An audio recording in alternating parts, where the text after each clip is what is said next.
let's talk about politics. Let's talk about campaign 2024, something even lighter, right? And fun, more fun.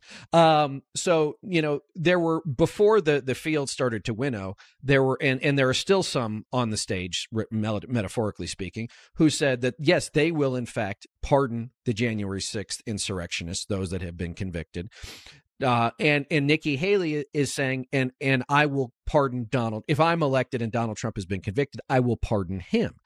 And, we think back to Jerry Ford and Richard Nixon, and, it sort of tore the country apart, right?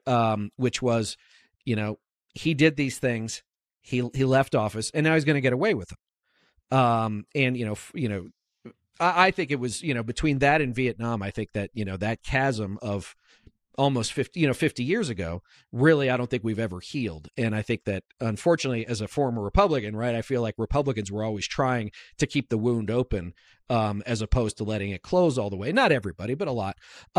So now, how do you see this? Because, look, we are now in a game, and I don't want to make it a game. Let me back up. Let me be metaphorical. We're in a board game, right, where there are rules, there are spaces, there are two dice that you throw, and there's a way to do it. And then you have, whether or not it's Trump or anybody like him, who just comes and picks up the board and throws it out the window, and everybody else is trying to set it back on the table. Set it back up? Yeah, set it back up and put it back. Oh, no, we're going to play like this. So give us a sense of how you think the politics interweaves with all of the stuff that we've been talking about. Well, I think that's the classic Republican Party right now. I think if they don't like the rules of the game, they just throw them out the window and they change them. And they adjust the game to what they want it to be. And so I think Nikki Haley's wrong to say that. I mean, she is saying that she will pardon him because it's what's best for the country.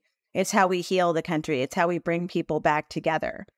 I think that's her message on that, is that she believes that, she'll pardon him and that, we can move past that phase. And I'm like, okay, that's great. So you're just we're teaching the lesson here that you can get away with attempting a coup. Yes. And it's okay. And we're just going to give that a pass. So, okay, Nikki Haley, so what are you going to do if you become president and you start to drink the Kool-Aid and start to become more like that? So I guess you'll know that you can do anything that you want to do and I guess get away with it.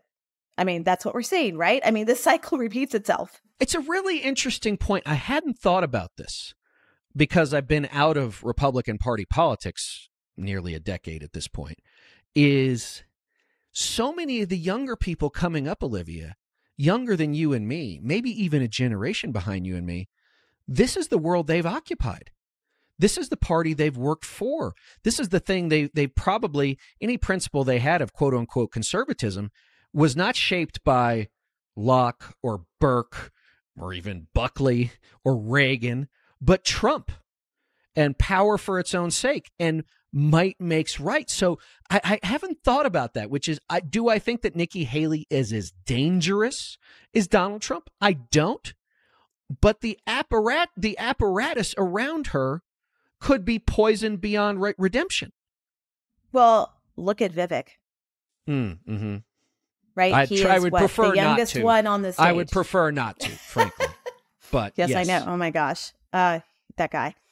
But I mean, he is by de facto, you look at him and you're looking at the younger generation of the GOP when he gets up there on the debate stage, right?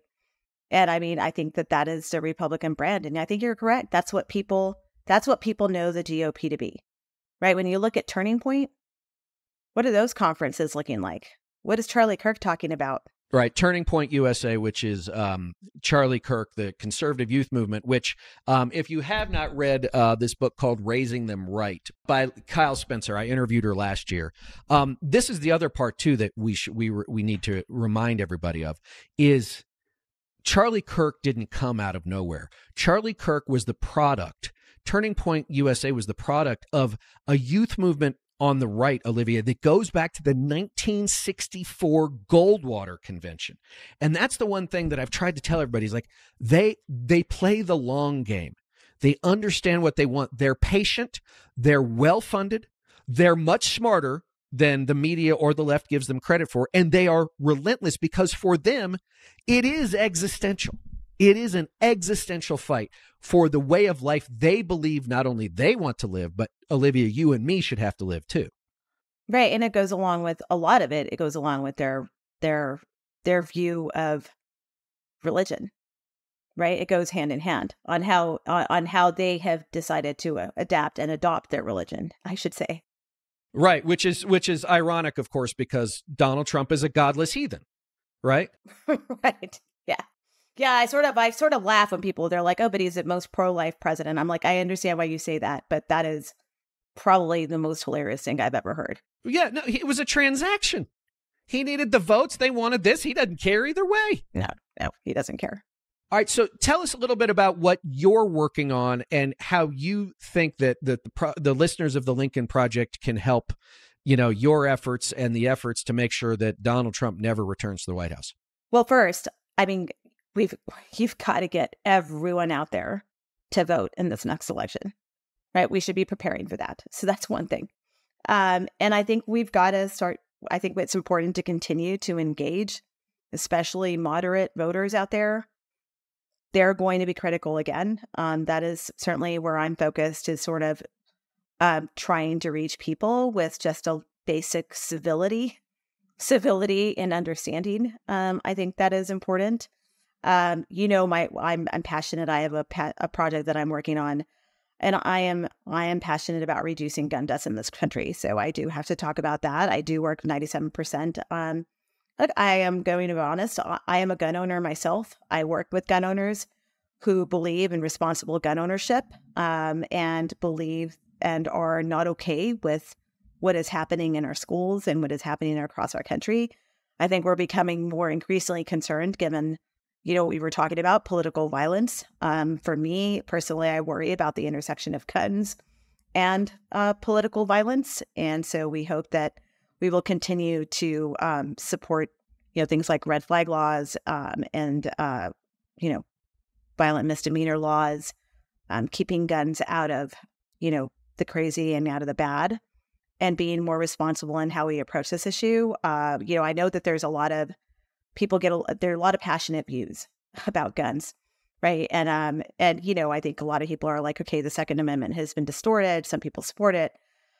I just think that we have to chip away at this problem in whatever way we can, and build a coalition of people who care about this issue. I think that it's a very politicized issue, but when you really talk to gun owners are span the gamut, right? They're Republicans, they're Democrats, they're independents. We're seeing it. I mean, we're seeing Jewish people buy guns. We're seeing women are the biggest gun purchasers right now. If you go to gun shops, I visit gun shops in my area and talk to them. They say they see a lot of transgender people buying guns. It's driven by fear. People are scared.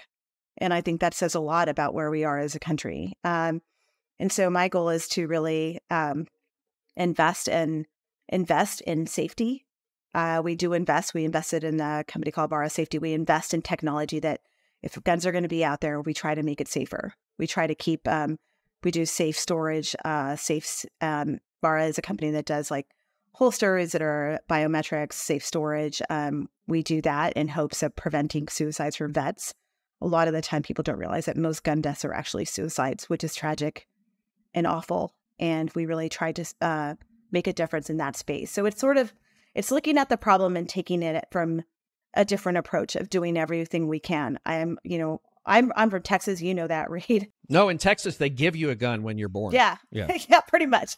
My dad taught me to shoot a gun with it when I was 8. Right.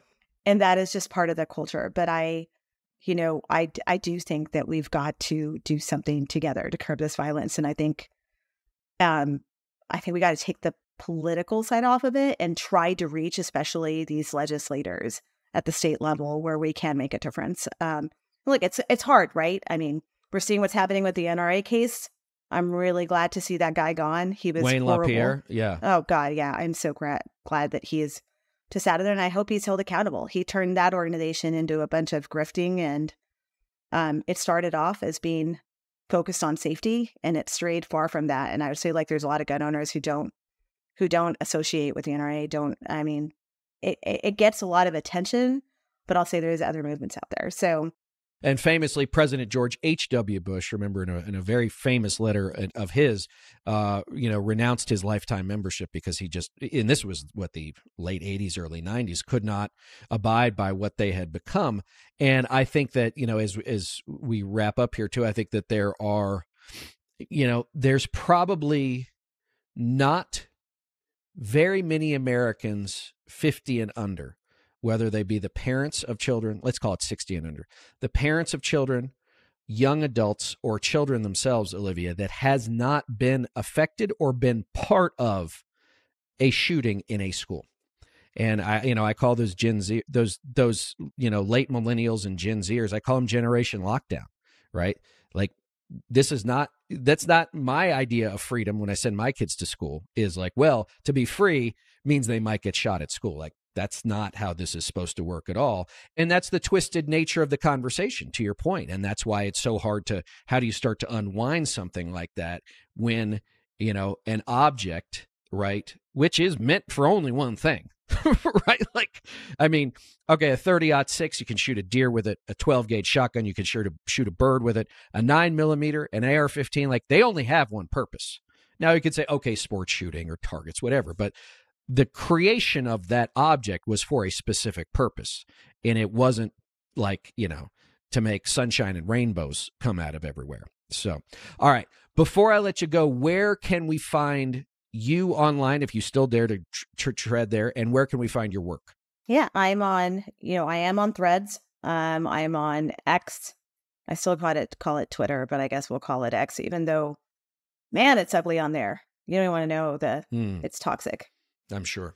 But yeah, so I'm on there. I'm on X under Olivia Troye or Olivia Troye. And you can find me on Threads, Instagram, the usual. I sometimes will pop my head up and prepare for whatever's going to come my way. Thanks for the heads up on the swatting, though. I'll probably call the detective in my area just to know that this is becoming a trend of it. What a waste of resources, though. We didn't even talk about that, right? Think about every 911 call that didn't get answered. Right. That's what I think about. I mean, someone's family member is in distress or something like that, and they're over here responding to this called-in swatting. I mean, it's just awful. I know. And God willing, we can get through the next 10 months as safely as we can, get through, make sure Trump does not return to office, make sure Biden, from my perspective, returns to office, and let's now go out and chart a new path for all of us. As always, gang, you can find me on Twitter at Reed Galen, on Threads and Instagram at Reed_Galen_LP, and on Substack at the Homefront. I hope you'll check it out and sign up. Olivia Troye, thanks for joining me. Thanks for having me. And everyone else, we'll see you next time.